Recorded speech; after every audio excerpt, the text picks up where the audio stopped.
Hello সবাইকে, আশা করি তোমরা সবাই ভালো আছো আর আমিও খুব ভালো আছি। আজকে বিকেলে পড়ার পথে ভাবলাম কিছু খাওয়া যাক, তাই জন্য সৌনককে বললাম চল আজকে রাঙ্গলি যাই।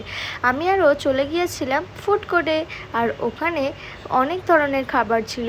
কোনটা খাবো প্রথমে তো বুঝতেই পারলাম না। তারপরে জাস্ট বেঙ্গলি থেকে অর্ডার করে দিয়েছিলাম একটা 99-এর লুচি আর চিকেনের কম্বো, যেটা খেতে ছিল অসাধারণ। যেরকম লুচিটা নরম তুলতুলে ছিল সেরকম চিকেন কষা। আর এদিকে 299-এর একটা চাইনিজ প্ল্যাটারও অর্ডার করে দিয়েছিলাম, যেখানে ছিল noodles, chilli chicken, chicken drumstick আর একটা স্যুপ ছিল, যেটা খেতে অসাধারণ ছিল। আর স্যুপটা অ্যাভারেজ ছিল, বাকিগুলো খুব সুন্দর ছিল খেতে। তোমরা কিন্তু একবার ট্রাই করতে পারো আমাদের এখানে রঙ্গোলিতে এসে।